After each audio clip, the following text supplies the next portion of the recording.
입냄새 치료는 제가 크게 이제 두 가지라고 말할 수 있어요. 제가 하는 방식이. 첫 번째는 그 원인에 따른 치료입니다. 입냄새의 원인이 무엇인지, 알려진 대로 이제 위열이나 또는 위식도 종류, 또는 후비루, 또는 치은염, 또 편도염, 또 구내염, 또는 구강 건조, 또 면역 기능 저하, 이런 여러 가지 원인들을 있는데, 대개는 그 원인들이 한 가지가 아니고 대개 두 가지, 세 가지, 네 가지 이런 겹쳐져 있는 경우들이 상당히 많아요.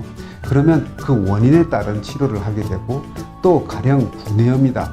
구내염이 왜 생겼나? 일반적으로 알려진 원인보다 더 근본적인 원인에 따라서 치료를 해 주어야 좋은 결과를 얻을 수 있다는 것이고요.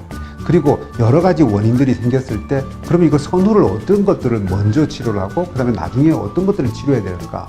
좀 더 근본적인 원인이 되는 것들을 먼저 치료합니다. 우리가 이제 한의학적으로 기본적으로 질병의 원인은 내상병, 외형병, 그리고 불내외인이라고 이제 세 가지로 나누는데, 주로 먼저 위장에 대한 치료를 먼저 합니다. 똑같은 비중으로 있다.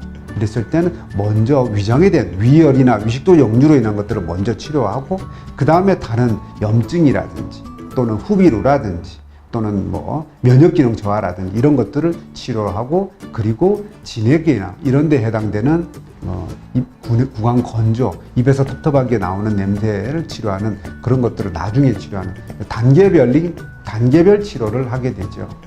그거는 이제 구취 환자분들이 구취가 나기 시작한 지 얼마나 된 기간이 중요하고, 또 우리가 검사를 했을 때 구취의 정도에 따라서, 또 구취의 원인이 몇 가지냐에 따라서 사실은 차이가 많이 납니다. 그래서 보통은 3개월, 좀 길면 6개월, 아주 길 때는 그 이상 가는 경우들도 있습니다. 근데 보통은 일반적으로는 3개월, 좀 구취가 심하다든지 병의 원인이 여러 가지라든지 입냄새가 생긴 지 기간이 오래되었다든지 또는 입냄새의 정도가 좀 심하다든지 이랬을 때는 6개월 정도도 치료를 하게 되죠. 검사에는 이제 처음 오시면 제가 이제 진맥을 하게 되고요. 그 다음에 구취의 정도가 어느 정도인지 그걸 측정하는 구취 측정을 하게 되고, 또 그리고 구취가 어디에서 나오는 구취인지, 구취의 이제 종류별로 구취가 나오는데, 우리가 사실 입에서 나오는 가스의 양을 측정하는 거예요. 근데 그 구취를 유발하는 가스가 우리가 크게 세 가지라고 말할 수 있습니다. 그래서 가스의 종류에 따라서 각 가스의 양을 측정을 해서, 가스가 나왔을 때 이게 위장에서 내원한 것인지 또는 입안에서 나오는 것인지 무슨 염증이나 이런 걸로 문제에서 나오는 것인지를 이제 구별을 해서 이 원인이 무엇인지에 대해서 또 그 원인별로 어느 정도인지를 측정하는 것이 있고요.